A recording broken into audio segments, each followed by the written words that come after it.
Jemaat Tuhan diberi kebahagiaan pada pagi hari ini, amin. Amin. Biarlah kebahagiaan dari surga turun ke tempat ini dan mengalir di tempat ini. Kita mau bersyukur kepada Tuhan. Selamat pagi Tuhan Yesus yang baik. Terima kasih untuk berkat-Mu yang begitu besar pada pagi hari ini. Sehingga Kau masih memberikan nafas kehidupan pada kami semua dan kami bisa beribadah di tempat ini Tuhan. Biarlah Engkau yang hadir Tuhan di ibadah ini Tuhan dan menyentuh hati kami semua Tuhan. Agar pada pagi hari ini juga Tuhan kami dapat mendapatkan berkat daripada-Mu Tuhan. Dan biarlah kami juga berdoa Tuhan untuk teman-teman kami yang belum hadir Tuhan. Kau yang pimpin Tuhan agar mereka sampai di pagi ini dengan selamat Tuhan. Haleluya. Biarlah Roh-Mu mengalir di pagi ini Tuhan. Terima kasih Tuhan.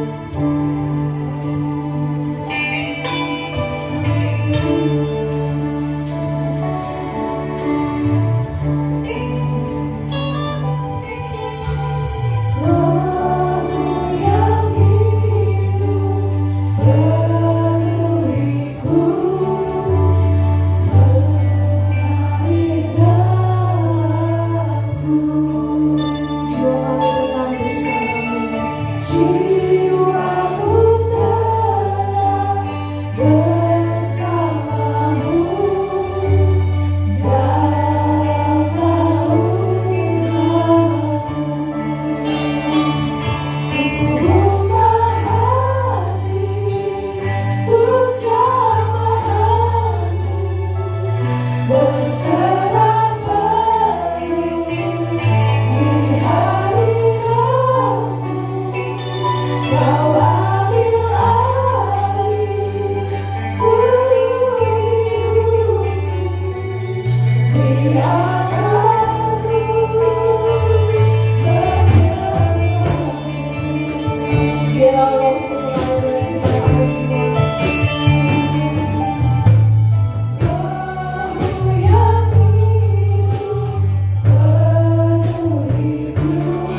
Sinan Koyle, kongsi baca ya. Semuanya begini bisa, puji Tuhan. Nanti angpaunya bisa diambil ya di depan, puji Tuhan.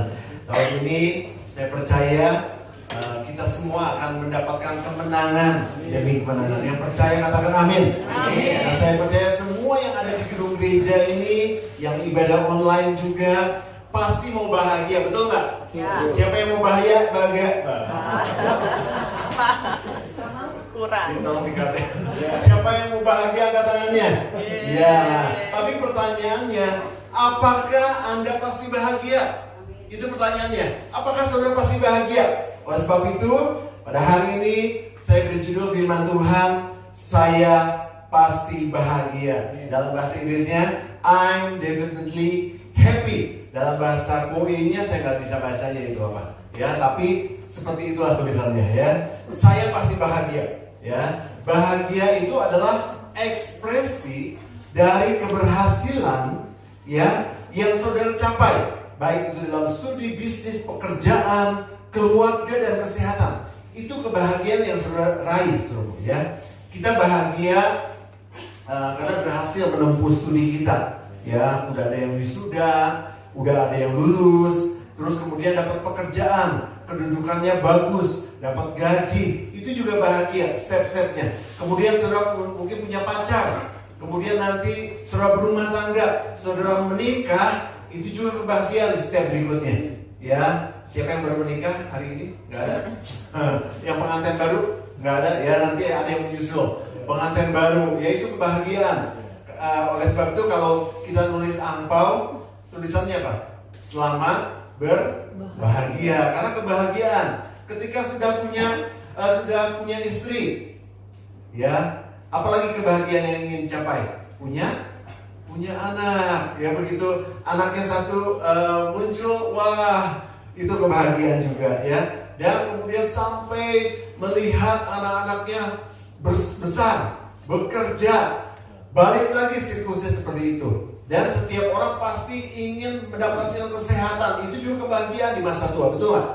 Ya, orang-orang tua yang di sini, yang penting katanya sehat. Saya mah cukup sehat aja, menikmati semua kemurahan Tuhan. Itu juga kebahagiaan. Dan semua itu dicari oleh semua orang. Ya, ada yang sio babi di sini? Sio babi, sio kuda. Sio kuda, waduh, sio tikus, sio tikus ya. Katanya di tahun ini kebahagiaan, keberhasilan itu akan diraih oleh yang sio-sio tertentu. Ada juga yang jong, ya. Ada yang jong. Katanya sio tertentu itu agak sulit di tahun ini. Tetapi tadi ada sio babi, sio kuda, sio tikus dan sio-sio yang lain itu katanya mendapatkan kebahagiaan, mendapatkan rezeki yang berlimpah, ya. Tetapi saya rasa sio semut yang paling dapat rezeki banyak, betul nggak? Ada yang sio semut? Nggak ada? Cuma saya sio semut ya. Itu banyak rezekinya karena dia rajin, ya. Tapi puji Tuhannya apa? Hidup kita tidak ditentukan oleh sio. Hidup kita tidak ditentukan oleh apa kata orang. Ya, itu adalah apa disebutnya mitologi China ya. Dan hidup kita ditentukan oleh perkataan Tuhan.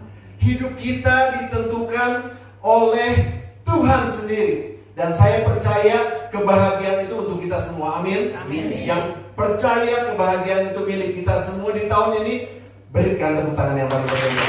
Amin. Nah, yang luar biasanya, saudaraku, Tuhan sudah memberikan kunci kebahagiaan buat kita semua. Tuhan sudah memberikan keberhasilan buat kita. Tuhan sudah memberikan kisi-kisi itu buat kita. Jadi nggak lagi tergantung, waduh, gua sionya sekarang hari ini sionya monyet. Wah, kayaknya kena malapetaka nih. Enggak. Wah, hari ini saya sionya badak. Ada sio badak nggak sih? Nggak ada ya? Nggak ada ya? Oh, kambing. Wah, atau sio ayam, wah dipatoknya nih. Enggak, hidup kita ditentukan oleh perkataan Tuhan. Dan Tuhan sudah memberikan kisi-kisinya agar kita bahagia. Ya, kita sama-sama baca. Kita baca dulu seluruh ayat ya. Tampilin dulu di dalam Mazmur 1 ayat 1 sampai 3. tampilkan dulu di ayatnya. Mazmur 1 ayat 1 sampai 3.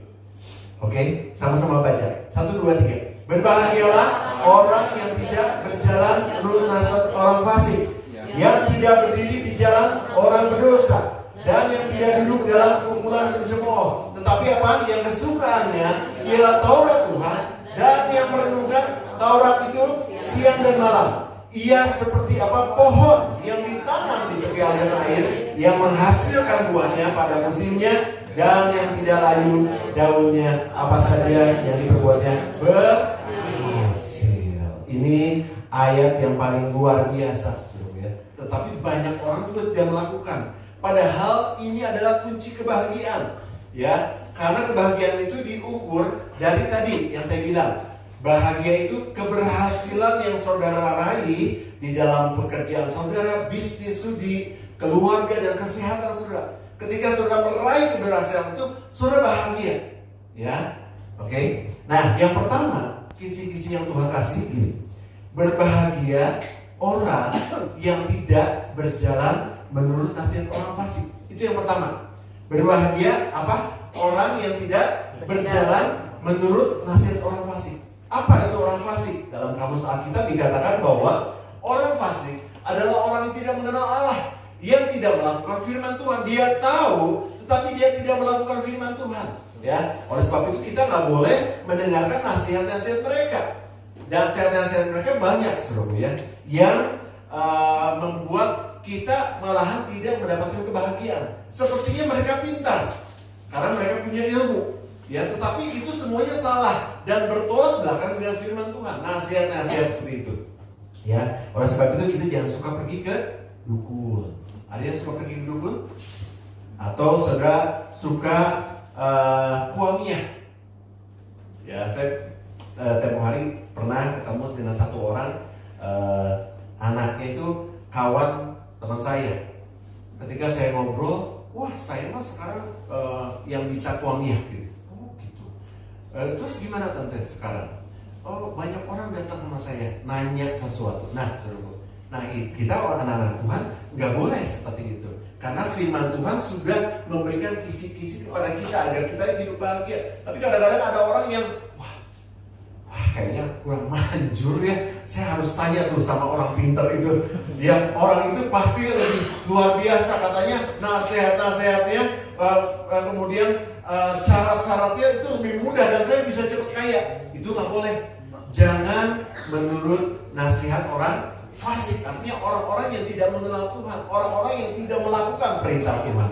Itu bisa berbahaya. Bahkan kita tidak akan mendapatkan kebahagiaan. Itu yang pertama. Yang kedua, di ayat yang masih ayat yang pertama, berbahagialah orang yang tidak berdiri di jalan orang berdosa.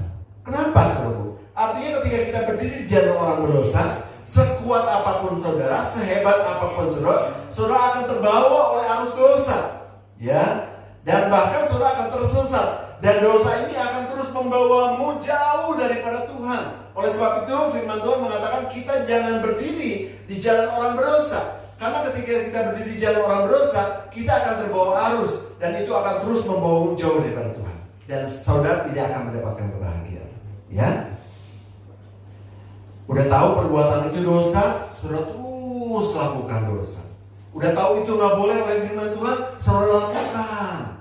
Ya, saya tidak mendefinisikan dosa itu seperti apa, tetapi ada batasan tentang dosa. Sering saya baca buat saudara, ya. Coba kita baca lagi batasan tentang dosa dalam Yakobus 4 ayat 17. Kita baca, ya, supaya saudara nanti mengerti. Saudara nggak usah tanya lagi sama gembala sidang, tetapi saudara tahu, oh ini nggak boleh, oh itu nggak boleh, oh itu dosa. Saudara nggak bisa bilang lagi. Seringkali masih banyak yang tanya sama saya, Pak Pendeta, saya melakukan ini dosa nggak? Nah, ini batasannya supaya saudara tahu, ya, yang masih muda, yang sudah orang-orang tua atau masih anak-anak bisa tahu, oh ini nggak boleh, oh itu dosa. Ya, kita baca sama-sama Yakobus 4 ayat 17. Yakobus 4 ayat 17, sama-sama baca 1, 2, 3. Jadi, jika seorang tahu bagaimana ia harus berbuat baik, tetapi ia berdosa, maka dosa. Halo? Makan dosa? Enggak. Makan kebanyakan? Dosa. Karena saudara bisa kemerkaan, bisa obesitas, ya. Nah, saudara berbicara, ngobrol gitu dosa? Enggak lah. Tapi kalau ngomongin orang dosa? Dosa. Ya. Jadi saudara tahu balasannya. Saudara bisa mengerti sekarang, oh itu nggak boleh, oh itu dosa. Jadi kita nggak boleh berdiri di jalan orang dosa. Kalau kita udah tahu itu dosa, itu nggak boleh, saudara jangan lakukan. Karena saudara ketika saudara terus melakukan dosa itu, saudara tidak akan pernah mendapatkan kebahagiaan. Sehebat apapun saudara, sekaya apapun saudara, ya, saudara tidak akan mendapatkan kebahagiaan. Jangan berbuat dosa. Bilang sama sebelahnya jangan berbuat dosa. Ya, batasan dosanya di sini ya. Yakobus 4 ayat 17. Itu yang kedua. Kemudian masih di ayat yang pertama, kisi-kisi yang Tuhan berikan kepada kita agar kita bahagia apa? Berbahagialah orang yang tidak duduk dalam kumpulan apa? Pencemooh. Tadi saya udah bilang, ya, ngobrol boleh. Tapi kalau udah mulai ngomongin orang, itu ya nomor 5 ya. Ini mobil gak ada, jadi saya sebut nomor yang lain. Nomor 7 ya. Wah itu lebih pintar kita yang menilai lebih pintar. Padahal saya nggak ngalamin gitu kan. Waduh, akhirnya jadi berdosa. Ya. Nah, pencemooh adalah orang yang melakukan dosa-dosa perkataan negatif, perkataan yang tidak membangun, perkataan yang kotor. Ya, jangan duduk dalam kumpulan pencemooh. Karena kalau saudara ada di dalamnya, saudara juga akan terseret dalam dosa-dosa yang saudara lakukan. Saudara ikut ngomongin orang, saudara ikut menjudge orang, saudara ikut menghakimi orang, saudara ikut ngomongin, gendut kamu, kamu kurus, terlalu mendiskreditkan orang, yang menuduh orang, kamu hitam ya. Saya kan nggak enak kalau dibilang hitam kan, saya eksotis, lebih bagus kan, gitu ya. Ada kata-kata yang lebih diperhalus. Nah, pencemooh lebih dari itu. Orang-orang yang suka ngomongin orang, apalagi saudara-saudara seiman diomongin. Hamba Tuhan kadang-kadang diomongin. Itu tuh ya, pendeta itu ya, sebutin namanya, pendeta N misalnya. Naruto maksudnya. Pendeta Naruto itu bagi duit. Pendeta mana? Duitan mau datang, duitan datang. Ya, udah mulai ngomongin orang. Pencemooh, belum lagi ngomongin saudara-saudara seiman, ngomongin hal-hal yang tidak berguna. Dan itu benar-benar gak berguna, saudara. Ketika saudara mengatakan sesuatu yang positif, yang negatif, sesuatu yang buruk, sesuatu yang kotor, itu juga yang akan terjadi dalam kehidupan saudara. Itu bisa balik loh sama saudara. Makanya jangan suka nuduh orang, makanya jangan suka ngomongin orang. Tetapi kalau saudara mengatakan sesuatu yang membangun, mengatakan sesuatu yang positif, yang bersih, yang baik, yang membangun, wah itu juga akan menjadi berkat buat saudara. Ya, coba lihat sebelahnya, jangan suka ngomongin orang. Ya. itu bahaya saudara ya. Jadi kesimpulan dari ayat yang pertama adalah kita akan memiliki kebahagiaan kalau apa? Kalau kita memelihara kekudusan. Wah, ini bicara sesuatu yang luar biasa sebetulnya. Ya, di ayat ini ketika kita mau berbahagia harus pelihara kekudusan. Coba lihat lagi sebelahnya. Kalau ada yang tidur bilang toel, ya kamu harus pelihara kekudusan. Ya, pelihara kekudusan. Saudara pasti akan berbahagia. Ya, ayat lain lebih keras lagi, saudara. Ya, ayat ini tentang bahagia. Tetapi kalau saudara tidak melakukan hal ini, saudara tidak akan ketemu Tuhan.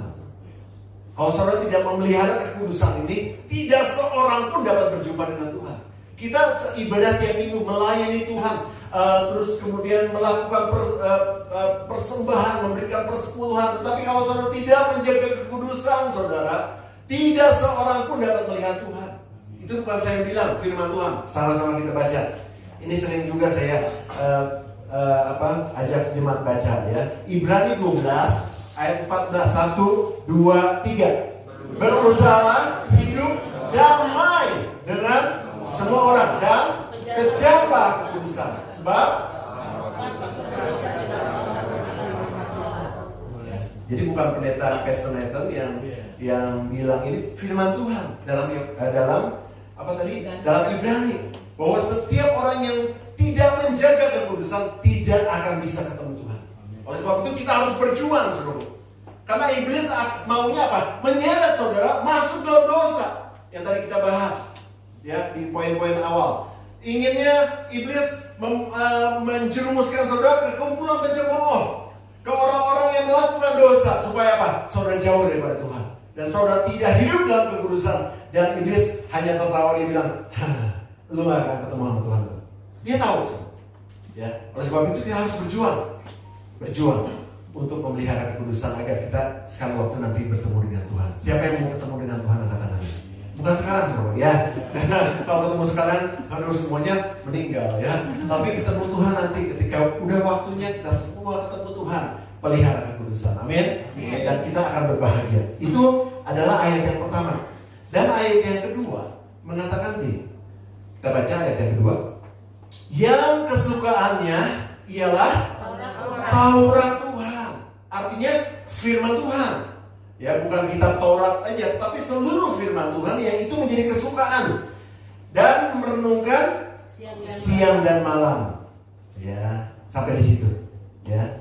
Jadi firman Tuhan ini harus jadi kesukaan buat kita. Ya.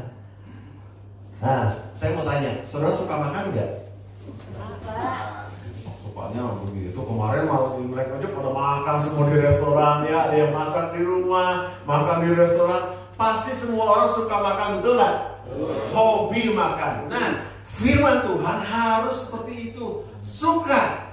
Ya, kalau saudara, oke lah. Kalau kemarin malam Imlek saya nggak terlalu banyak makan sih, saya lagi diet. Saya lagi diet karbo katanya, ya supaya badannya ideal. Tetapi saudara pasti makan kan? Karena saudara suka makan. Kalau saudara nggak makan, apa akibatnya? Sakit. Terus? Mati. Nggak makan aja. Saudara yang sehat nih sekarang ya, bukan puasa 40 hari enggak. Misalnya nggak makan nih, saya nggak suka makan sekarang. Nggak makan terus sehari, 2 hari, 3 hari, 4 hari, 5 hari, itu masih 7 hari, 8 hari. Mati ya? Sesehat apapun saudara mati. Kalau saudara gak suka firman Tuhan, saudara akan mati secara rohani. Oleh sebab itu kita harus suka sama firman Tuhan. Ya, sampai di situ saudara mengerti? Nah, ketika kita suka sama firman Tuhan, ayat selanjutnya kita harus merenungkan firman Tuhan itu siang dan malam. Artinya kita tidak hanya batas untuk membaca saja, tetapi renungkan, itu yang penting. Tuhan gak suruh cuman baca atau hafalin, enggak, tetapi renungkan firman Tuhan itu. Agar apa sih? Dulu almarhum papi saya sering bilang, agar firman Tuhan itu jadi daging. Firman Tuhan itu rema, bekerja dengan dahsyat dalam kehidupan kita semua. Itu yang menjadikan kita berbahagia dalam Tuhan. Ya, luar biasa semua. Ya, dan dampaknya apa? Yang terakhir, ya, ketika kita suka firman Tuhan, merenungkan firman Tuhan itu siang dan malam, dampaknya apa? Ia akan seperti apa? Pohon yang ditanam di tepi aliran air. Sampai di situ dulu, seru. Ada poin penting di sini. Tadi baru saja pagi-pagi saya suka masuk ke persiapan firman Tuhan. Dapat firman Tuhan yang rema. Ini ada kata-kata apa? Ditanam. Perhatikan. Ia akan seperti pohon yang ditanam. Sampai di situ. Sebelum ayat yang mengenakan ya, terakhirnya asik banget itu. Tapi sebelum itu ada kata-kata ditanam. Sebelum saudara tumbuh menghasilkan buah pada musimnya dan tidak layu daunnya dan apa saja yang diperbuatnya berhasil. Sebelum itu saudara harus melalui apa yang dinamakan ditanam. Coba bilang sama sebelahnya ditanam. Ditanam tuh nggak enak, saudara. Saya tadi bilang sama istri saya, wah ini ada firman Tuhan yang rema nih. Sebelumnya saya nggak persiapin itu, tapi tiba-tiba saya baca ayat itu. Ditanam tuh nggak enak, karena ditanam itu akan dimasukkan ke dalam tanah, ya. Dan di tanah itu gelap, di dalam tanah itu gelap, dan nggak tahu ada apa. Tetapi kita harus melalui proses itu. Proses ditanam itu sesuatu yang mengubahkan karakter kita. Itu yang luar biasa, ya, yang membuat saudara bisa berhasil yang membuat saudara bisa diberkati, proses karakter saudara harus diubah. Itu ditanam. Itu namanya proses ditanam. Ketika saudara memasuki proses tanam, saudara harus menikmati itu, saudara. Dan saudara harus belajar untuk mengerti kehendak Tuhan. Ketika ditanam nggak enak, saudara. Dibentuk karakternya nggak enak, saudara. Diubah kebiasaannya nggak enak, saudara. Saudara ada di tempat yang terdalam. Tetapi ingat baik-baik, Tuhan tidak meninggalkan saudara sendiri. Saudara, agar saudara bisa di situ tumbuh akarnya dulu. Jadi kuat. Karena apa di sini dikatakan? Ia akan seperti pohon yang ditanam di tepi aliran air. Artinya saudara tidak ditanam di padang gurun. Saudara tidak ditanam di tempat lain. Di tepi aliran air. Artinya apa? Saudara ketika memasuki proses ditanam, saudara ada di tepi aliran air. Ada sumber kehidupan. Ada kekuatan daripada Tuhan. Itu yang membuat saudara kuat, berakar, dan tumbuh. Amin. Siapa yang mau ditanam angkat tangannya? Berikan tepuk tangan untuk Tuhan. Ya. Siap-siap memasuki proses ditanam di tahun ini, saudara. Dan saudara akan melihat hasilnya apa? Ia akan menghasilkan apa? Sama-sama baca. Ia akan menghasilkan buahnya pada musimnya dan daunnya tidak layu. Artinya apa? Ketika kita melakukan firman Tuhan, merenungkan firman Tuhan siang dan malam, memasuki proses ditanam, kita mendapatkan kekuatan, kesegaran, hikmat, selalu ada dan jalan keluar. Dan semua kebaikan itu terjadi dalam kehidupan saudara. Amin, saudaraku. Dan itu yang membuat kita semua berhasil. Apa saja yang diperbuatnya berhasil. Apapun yang saudara perbuat berhasil. Amin. Itu janji Tuhan buat kita semua. Dan itu yang membuat kita berbahagia di dalam Tuhan. Amin, saudaraku. Yang percaya katakan amin 3 kali. Amin. Berikan tepuk tangan yang paling dalam. Saat kau berfirman, haleluya, ku menang. Saat kau bertindak, hidupku hanya ditentukan oleh perkataanmu.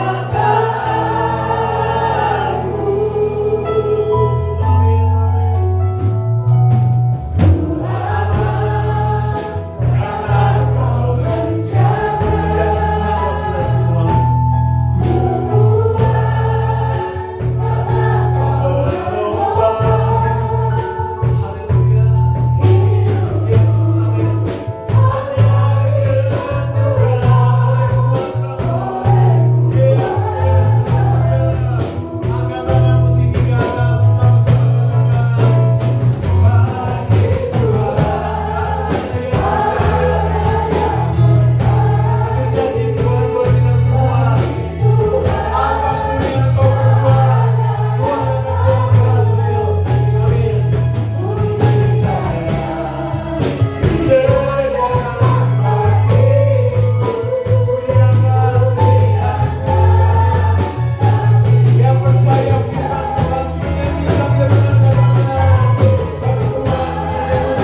saudara kita yang diberkati oleh ibadah pada pagi hari ini boleh lambaikan tangannya. Puji Tuhan, biarlah sesuai dengan firman Tuhan, kita pasti akan menerima kebahagiaan dari Tuhan. Saya undang jemaat untuk berdiri, kita akan akhiri ibadah ini.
Kami percaya Tuhan, di tahun ini kami akan meraih kemenangan demi kemenangan.